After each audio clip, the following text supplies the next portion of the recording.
वैसे भी वो कम एक्सप्रेस करते हैं, जीवन भर में वो कम शब्दों वाले इंसान रहे, बट स्वाभाविक उनकी आंखों में आंसू थे।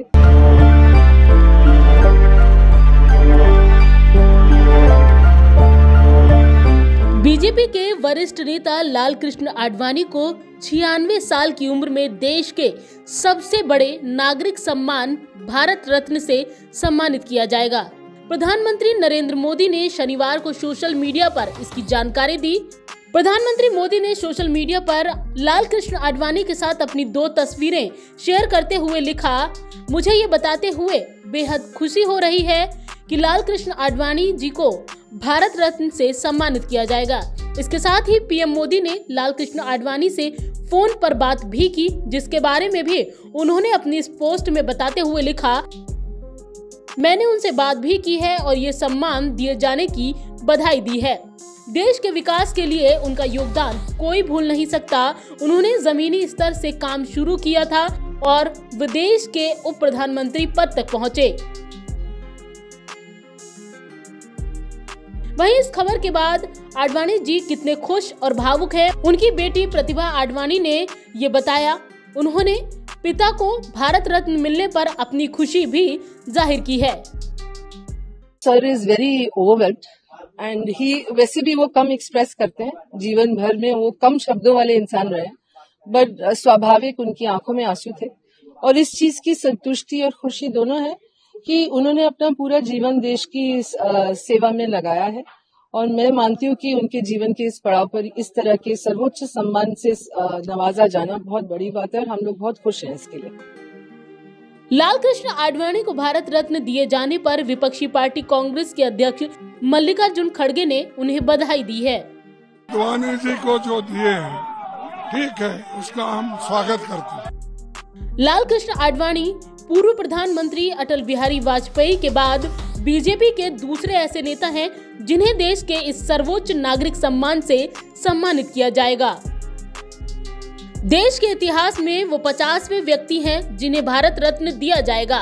वहीं बीजेपी के तमाम वरिष्ठ और युवा नेताओं ने आडवाणी जी के राजनीतिक योगदान की सराहना करते हुए उन्हें ये सम्मान मिलने पर बधाई दी है।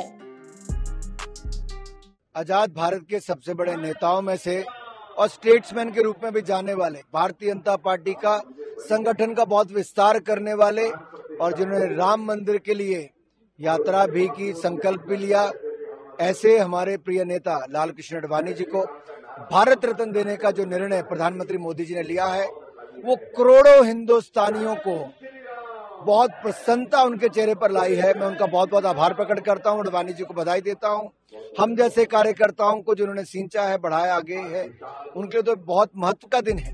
इधर केंद्रीय रक्षा मंत्री राजनाथ सिंह ने एक्स पर बधाई देते हुए बेहद ही भावुक पोस्ट किया है। उन्होंने इस अवसर को हर भारतीय के लिए खुशी का क्षण बताते हुए उनके योगदानों को याद किया। इधर समाजवादी पार्टी के अध्यक्ष अखिलेश यादव ने एक तरफ आडवाणी जी को बधाई दी, तो वहीं बीजेपी पर आडवाणी जी को भारत रत्न देने के नाम पर राजनीति करने का आरोप मढ़ा और तंज भी कसा। ये भारत रत्न अपने वोट को बांधने के लिए दिया जा रहा है, ये सम्मान में नहीं दिया जा रहा है। सम्मान तो है खैर उस बात को, क्योंकि भारत रत्न है, लेकिन अपने वोट को बांधने के लिए। आपको बता दें कि लालकृष्ण आडवाणी से पहले 23 जनवरी को बिहार के पूर्व मुख्यमंत्री कर्पूरी ठाकुर को भारत रत्न मरणोपरांत देने का ऐलान किया जा चुका है।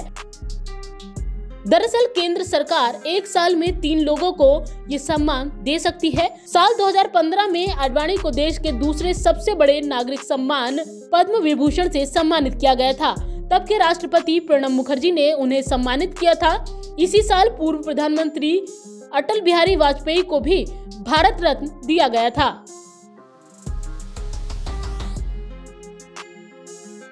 आडवाणी जी का जन्म 8 नवंबर 1927 को कराची में हुआ था।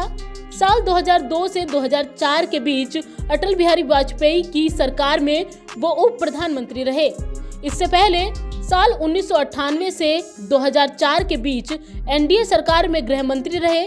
वे बीजेपी के फाउंडर मेंबर्स में शामिल हैं। बीजेपी को राष्ट्रीय स्तर पर खड़ा करने में भी लालकृष्ण आडवाणी का अहम योगदान रहा। राम मंदिर आंदोलन के लिए लालकृष्ण आडवाणी ने 63 साल की उम्र में गुजरात के सोमनाथ से अयोध्या तक रथ यात्रा निकाली थी। ये आडवाणी जी की रथ यात्रा का ही कमाल था कि 1984 में 2 सीटें जीतने वाली बीजेपी को 1991 में 120 सीटें मिली थी।